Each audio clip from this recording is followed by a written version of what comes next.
Hello everyone, আজকে আমি দেখাবো দক্ষিণ কোরিয়ার সবথেকে জনপ্রিয় খাবার খিমচি। তো আমার বাসার মালিক আজকে মুলার খিমচি তৈরি করবে, এই জন্য আমার বাসা থেকে ডেকে নিয়ে আসছে। কারণ আমার মালিক একা একাই থাকে, বাসা আর কেউ থাকে না, এই জন্য আমায় ডেকে আনছে যে আমি খিমচি তৈরি করব, তুই আমার পাশে বসে থাকবি। তো আমারও ভালো হইলো যে আমি খিমচি কিভাবে তৈরি করে আপনাদের দেখাইতে পারবো। তো ভিডিওটা শেষ অবধি দেখবেন, আশা করি আপনাদের অনেক ভালো লাগবে। তো এই বোলের ভিতর যে মিক্সারটা দেখছেন, এর ভিতরে আপনার ছোট ছোট চিংড়ি মাছ দেওয়া আছে, আরও মরিচের গুঁড়া দিচ্ছে এখন, আর হচ্ছে আপনার চাল গুঁড়া করে সেইটা পানিতে, গরম পানিতে সেদ্ধ করে সেইটা দেওয়া, আরও অনেক কিছু দেওয়া আছে, এর আগে দেওয়া হয়ে গেছে আমি দেখতে পারিনি। তো এখন দিচ্ছে মরিচের গুঁড়া, অনেক মরিচের গুঁড়া দেয়, অনেক ঝাল হয় খিমচিটা।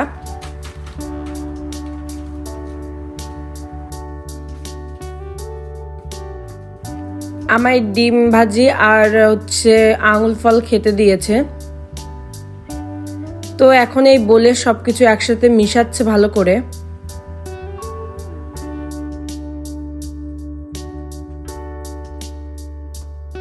এখন দিল 1.5 কেজির মতো রসুনের পেস্ট। কোরিয়াতে রসুনের পেস্ট করেও বিক্রি করে, আবার গোটাও বিক্রি করে।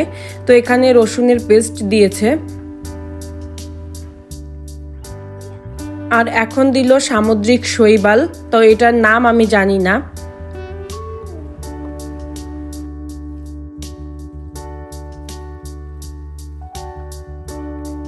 এখন হচ্ছে আপনার মূলার পাতা, তারপরে পেঁয়াজের পাতা, আরও যেন কি একটা পাতা কাটলো, যেটা আমি নাম জানি না। তো সেগুলা কেটে এখন এই খিমচির ভিতর দিবে।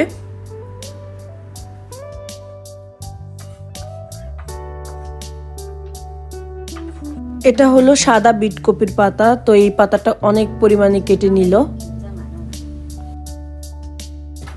এই মূলাগুলার ওজন এক একটা 2 কেজির উপরে। এগুলা এখন পরিমাণ মতো কেটে নিবে। কোরিয়াতে মূলার খিমচি, মূলার পাতার খিমচি, তারপরে বেচু খিমচি, আরও অনেক প্রকার খিমচি পাওয়া যায়। তো এটা হচ্ছে মূলার খিমচি।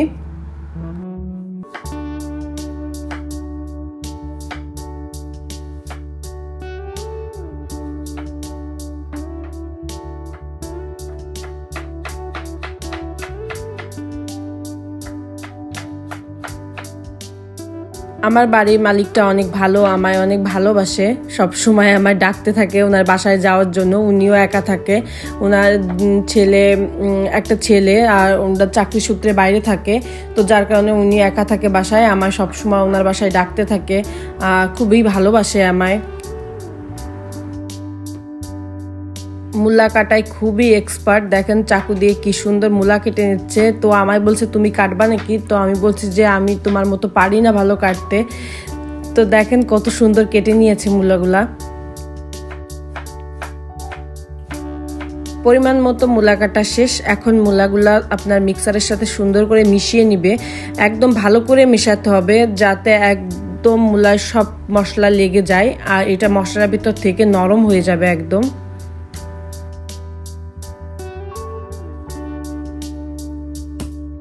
এবার দিয়েছে সেই বিটের পাতা, পেঁয়াজ পাতা, মূলার পাতা আর কাঁচা পেঁয়াজ, এগুলা কেটে রাখছিল। এবার সেগুলা দিয়ে ভালো করে মিশিয়ে নিবে।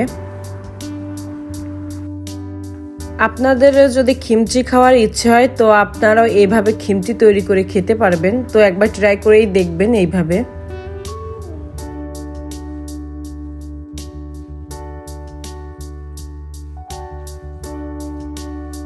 মেশানোর পরে সুন্দর করে কৌটায় ভরে ফ্রিজে রেখে দেবে, আর সারা বছর খাবে। এটা সম্ভবত শীতকালেই মনে হয় বেশি বানায়, আর সারা বছর সংরক্ষণ করে রাখে ফ্রিজে আর খায়। কোরিয়াতে সব কিছুর ভেতরে খিমচি থাকতেই হবে, খিমচি ছাড়া এরা কোনো কিছু খেতে পারে না। আমায় এক কৌটা দিয়েছে খিমচি, কিন্তু আমি খেতে পারি না, বলছি যে যখন আমার খাইতে ইচ্ছা করবে তখন আমি তোমার থেকে চেয়ে নিয়ে যাব। তো ভিডিওটা এখানে শেষ করছি, দেখা হবে নেক্সট ভিডিওতে। ভালো থাকবেন সবাই, বাই।